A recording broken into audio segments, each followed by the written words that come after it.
Welcome to Bible Prophecy Revealed with Grant Jeffrey. It's a delight to invite you to join us as we study Bible prophecy here at the Holy Land Experience, which has graciously allowed us to film on their set. We're here in Orlando, Florida, one of the most beautiful places in America.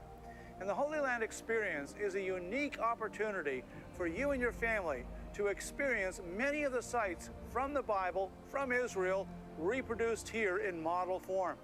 Behind me is a model of the temple as it was in the days of Jesus. In 66 AD, the temple stood. And Jesus Christ and his disciples had taught in that temple, and shortly thereafter, the Romans came in 70 AD and destroyed it. This Holy Land Experience will enable you to understand not only many of the biblical stories with much greater depth, but the scriptorium will help you to understand the whole transmission of the Bible faithfully by great martyrs of the faith down through the centuries who gave their lives and suffered persecution so that you and I might have the Word of God. I encourage you to come to the Holy Land Experience. You won't be disappointed. The topic we're going to examine today is the revived Roman Empire. The Bible tells us in both the book of Daniel and the book of Revelation that there will in the last days be an empire that is based on ancient Rome, the territory occupied by the greatest empire the world has ever seen.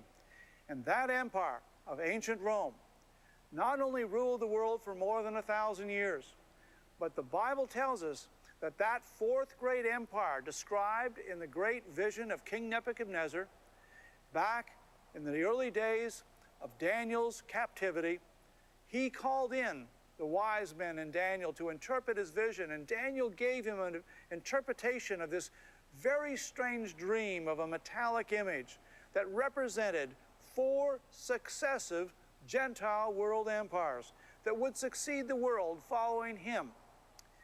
Naturally, as the greatest king of the ancient world who built Babylon in all its glory, he wanted to know what would come after him.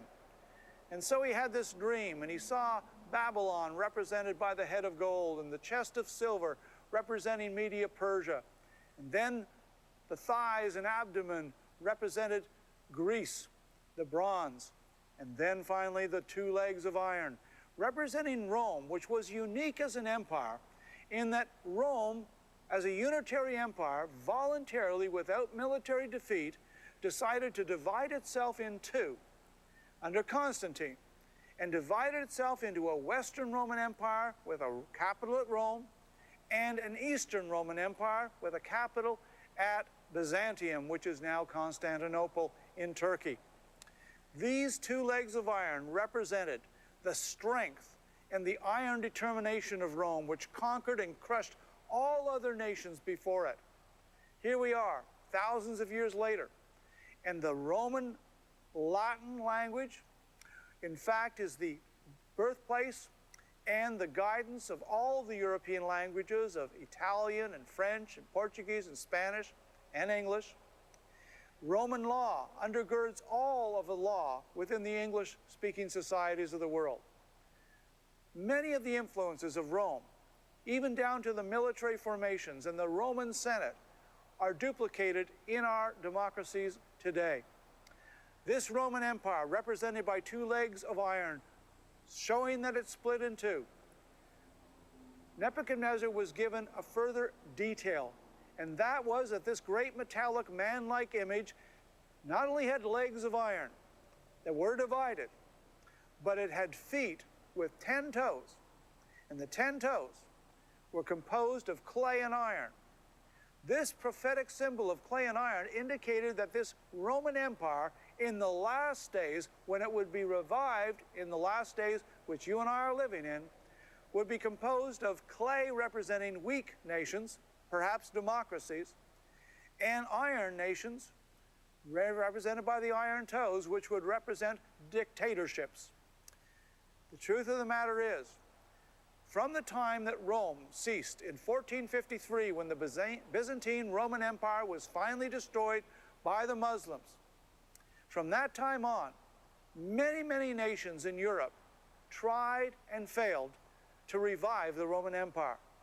In 800 AD, the Holy Roman Empire was attempted by King Charlemagne, Charles the Great, and he tried but he failed to bring together the disparate parts of the Western Roman Empire to reform Rome once again, but it was not to be. Various kings tried over the years, Frederick Barbarossa and many others. Napoleon in 1800 tried and failed to revive the Roman Empire. Hitler, in his Third Reich, absolutely consciously intended to revive the Roman Empire, as did Mussolini with his empire based in Rome and his conquest in North Africa and Ethiopia. The Bible indicated that Rome would not be revived until God permitted it in the last days. What does the Bible have to say? In Daniel chapter 2, verse 40, Daniel interprets the vision of King Nebuchadnezzar of the metallic image in its final form. Verse 40 says, the fourth kingdom, this is the fourth world Gentile empire, Rome, shall be as strong as iron. Forasmuch as iron breaketh in pieces and subdueth all things, as iron that breaketh all these, there shall it break in pieces and bruise. And he goes on to say, whereas thou sawest the feet and toes, part of potter's clay and part of iron, this kingdom, this is the revived Roman Empire in the last days, shall be divided, he says, but there shall be in it of the strength of iron, for as much as thou sawest the iron mixed with miry clay. And as the toes of the feet were part of iron and part of clay, so the kingdom shall be partly strong and partly broken. Here we find that Daniel was given an interpretation that Rome, though it was the great iron kingdom that crushed everything in before it, would revive in a very unusual form at the end, not as a unitary kingdom as Rome had been, not even as a divided kingdom as the two iron legs representing the Eastern and Western Roman Empire, but rather it would be an unusual confederacy of 10 nations based on the territory of the Western Roman Empire and the Eastern Roman Empire. Many Bible scholars have wrongly, I believe, assumed that the 10 nations will come out solely out of the Western Roman Empire. But remember, there's a one leg and a second leg. There's 1 foot and a second foot. And therefore, I believe it's more than probable, though not certain, that 5 of the 10 nations that were represented by the 10 toes will in fact come from the Western Empire and another 5 from the Eastern Empire. The Eastern Empire included what we today call Turkey, Syria, Israel, Egypt, Libya, North Africa. And so I would expect that the combined nations, the 10 nations of the revived Roman Empire, will in the last days represent 10 nations of not only the Western Roman Empire of Western Europe, but also those nations that are in Eastern Europe that were part of the Roman Empire and all of the Mediterranean nations surrounding the Mediterranean Sea. The Bible indicated that Rome would revive. Is this, in fact, part of our future? It's actually already started. Following the devastation of 60 million deaths in World War II, many of the nations realized that the independent nations and their struggle for sovereignty and pride would in fact inevitably lead the world into another Holocaust, and this one might well destroy humanity because of the possession of nuclear, biological, and chemical weapons. We now know that even genetic DNA weapons are in the arsenals of the various nations, representing a total threat to the various races of humanity. In 1957, realizing that everything about the nation-state had seemed to fail in Europe, they had been subjected to centuries of devastating warfare. Many of the top leaders of Europe got together and formed the Treaty of Rome. It initially was a 6-nation group led by Italy, France, Germany, Belgium, Luxembourg, etc. They formed a steel and coal pact initially, somewhat modest. But very quickly, the great intellectuals and thinkers in Europe got together and decided that what they really needed was a United States of Europe. In 1992, the United States of Europe was consciously formed under what became a Roman treaty involving now not only 6 nations as it begun, but now there were 12 nations. Ultimately, there were 13 as Greece was allowed to join. Then it went to 15 nations. Then it grew to 25 nations. But already the Europeans were discovering that 25 nations was incredibly unwieldy. It was impossible to get a commonality of policy and decision-making on anything regarding military policy, of war, of foreign policy, or even of economic policy. A decision was made by the major leaders, the major countries, like Britain, France, Germany, Belgium, together with Italy. And they decided they needed an inner core of at least 5 nations that would agree together regarding defense policy and military matters and economic policy. And they would invite the other nations to join in and come alongside them, but without having decision-making powers. Now, Jacques Delors, one of the great thinkers in Europe who became the president of the European Commission, he decided there needed to be 4 major reforms. These reforms, introduced in the late 1990s, involve 4 major things that changed the European Union from being a weak economic union, a common market, if you will, into a true economic and military and political powerhouse.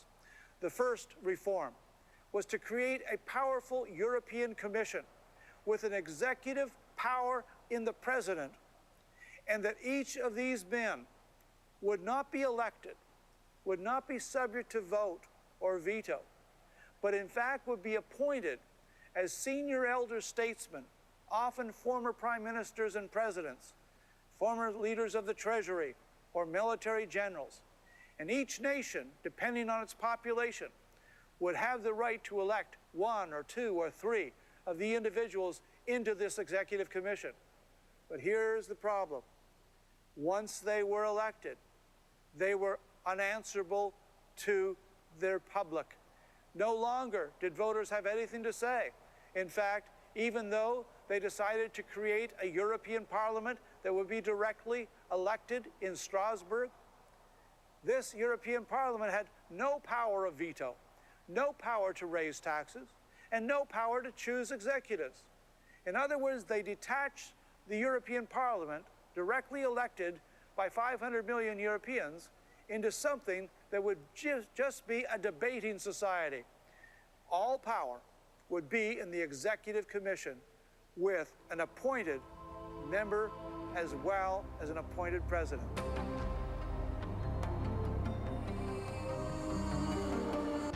When we look at the transformation effected by Jacques Delors and his various appointed executives of the Executive Commission, what we discover is that he introduced a series of reforms.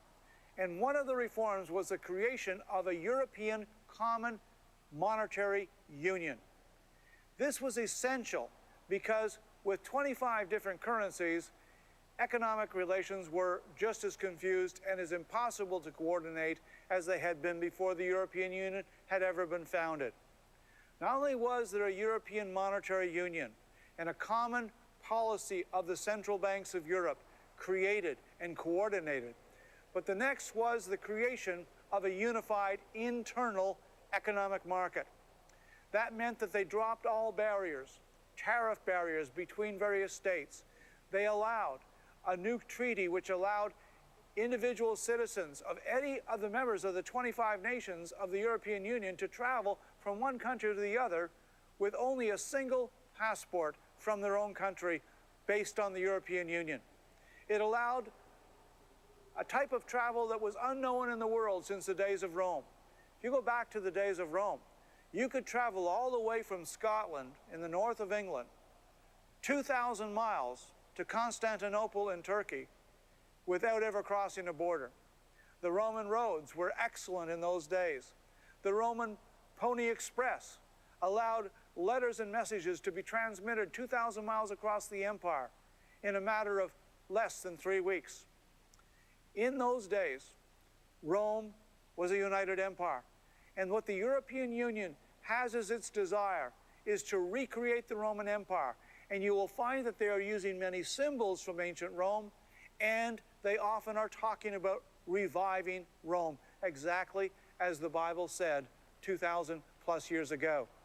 They wanted to create a euro, a new currency. And when the euro was first created, it fell very, very rapidly against the American dollar. The greenback was the reserve currency of the world, but not for long. With all of the economic problems that is facing America today, with all of the untold billions being spent on military conflict in Iraq and Afghanistan, with the tremendous extreme spending being done by Congress, as a result, the American dollar has decreased in value. When the euro was first introduced, the American dollar was 25% higher in value than the equivalent euro. Today, the American dollar is about 40% under the euro. What is happening is various oil nations in the Middle East are now demanding, as is Venezuela, that in the future they're going to demand euros or gold denominational that is at the bedrock to the North American economy. Thank God, a reliable source for America. With 5 times the oil potential of Saudi Arabia and the oil sands of northern Alberta, we are a secure source for America, though the oil is more expensive than the cheaper, easily obtained Middle Eastern oil. But with all the troubles in the Middle East today, America and Canada are doing everything they can to develop the oil sands projects, because that will represent energy independence for the United States and Canada together, so that they can no longer do an oil embargo against us in a future conflict against Israel.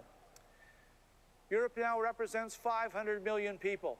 It is an economic powerhouse that is almost equal to the United States in its gross national product, and has a potential military force that is equal to what America could produce.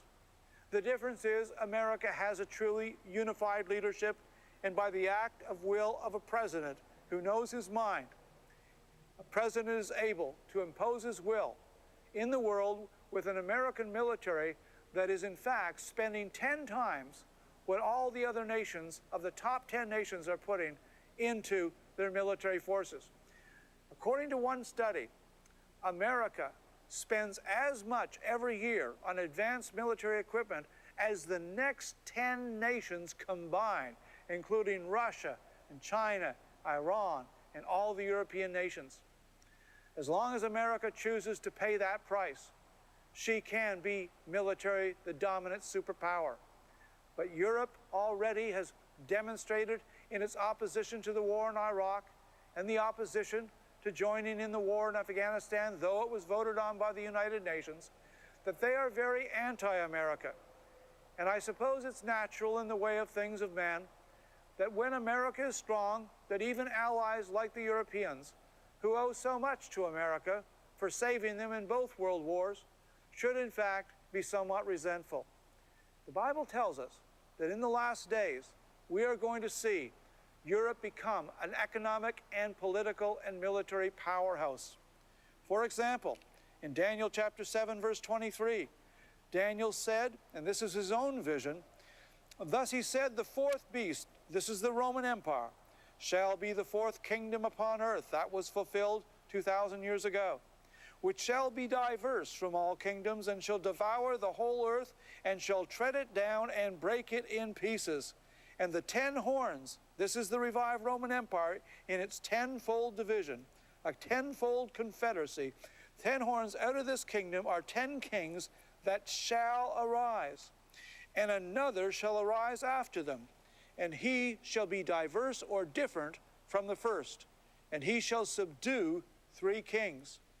Now, some people have assumed that this is simply another nation, but I want you to notice the very next verse, 25, says, and he, this is the little horn that arises, the 11th horn that arises among the 10 horns representing the 10 nations of revived Roman Empire. This 11th horn does the following. He shall speak great words against the Most High. Only a man can do that. This is in fact the Antichrist, the world dictator. He shall wear out the saints of the Most High, and think to change times and laws, and they shall be given unto his hand until a time and times and the dividing of times. That is 3.5-year period, exactly as we've seen before in Daniel and Revelation of the Great Tribulation. What the Bible is saying is that first will arise the 10 nations. 10 nations that will come together in Europe, in the old geographical territory of the Roman Empire. We've already seen it begun. Then, when the 10 nations exist, there'll be a crisis, and 3 of them will in fact rebel. The Antichrist, the 11th horn, will rip up 3 violently by the roots, according to Daniel 7, and he will take over all 10 nations. The other 7 nations surviving will bow down and accept his leadership. Using the power base of Europe and this enormous economic powerhouse created by the European Union, the Antichrist will unify the nations under a unified military and political leadership. The Bible says, who can make war with him? Until he meets Jesus Christ at Armageddon, no one can defeat him. He will conquer all of the nations of the world. The Bible says that he will, by his policy, cause craft of the economy to prosper. He'll be a religious leader. He'll be a genius. And initially, most of the world will think he's the greatest man who's ever arisen. He'll have the answer to the problems economically, politically, and religiously of the world. But as I mentioned in the program dealing with the 70th week of Daniel, the last 7 years of history until Christ comes, the tribulation period, first the Antichrist appears a friend of Israel and makes a 7-year treaty with Israel.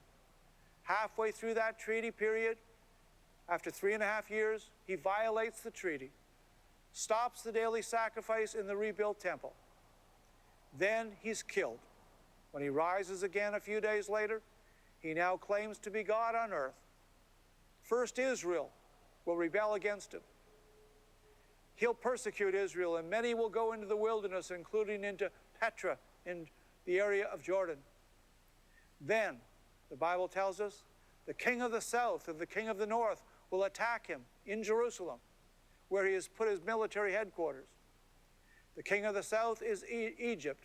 The king of the north will be probably Turkey or Russia. When they attack him, initially, according to Daniel 11, the Antichrist will destroy them utterly. He will conquer Egypt and Libya. He will take control of the whole Middle East.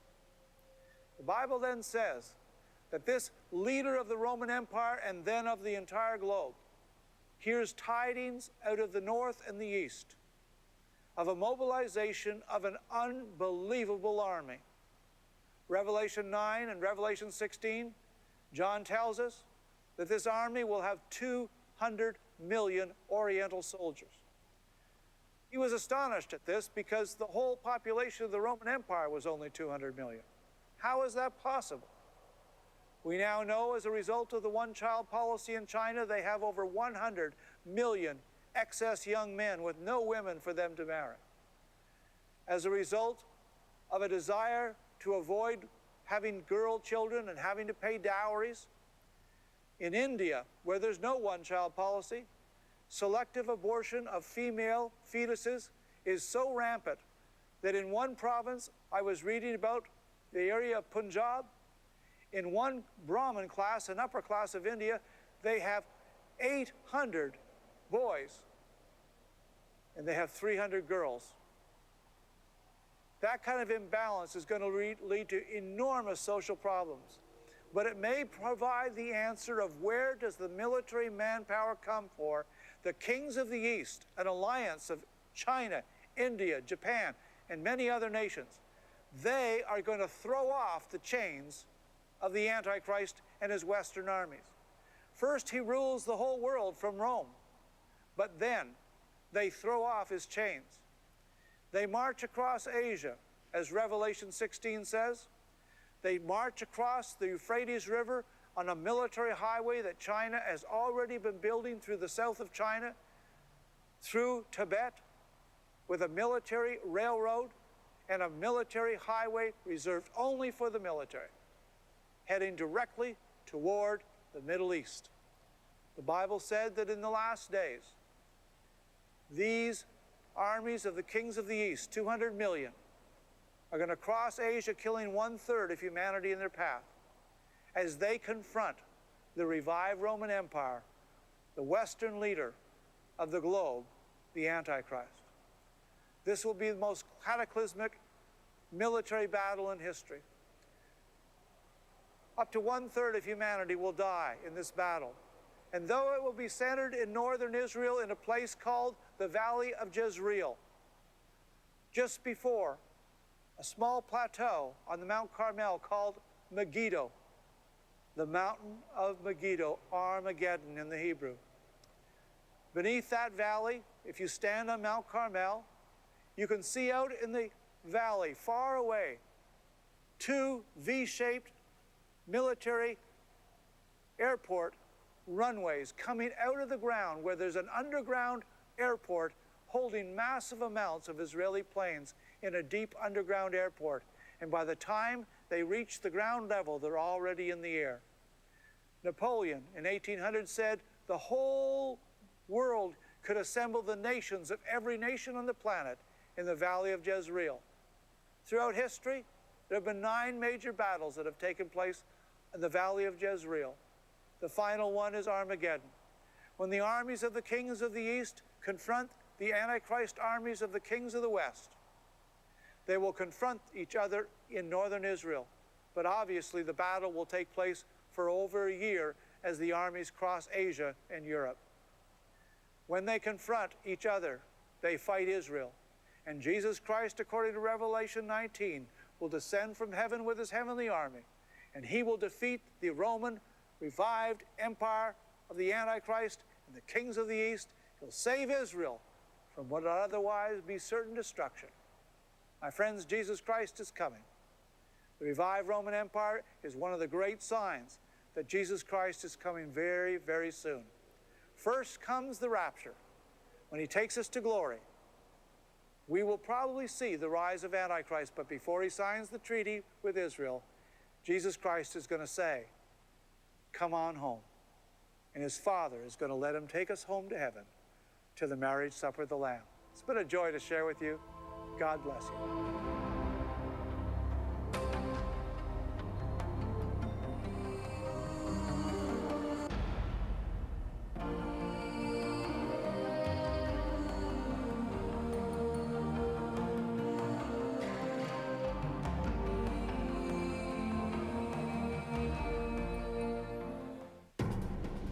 My latest book is Shadow Government.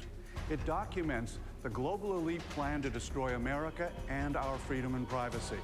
It documents the surveillance society that now exists, that is watching your emails, your internet surfing, and your phone. You need to understand the surveillance society that is now attacking our American freedoms.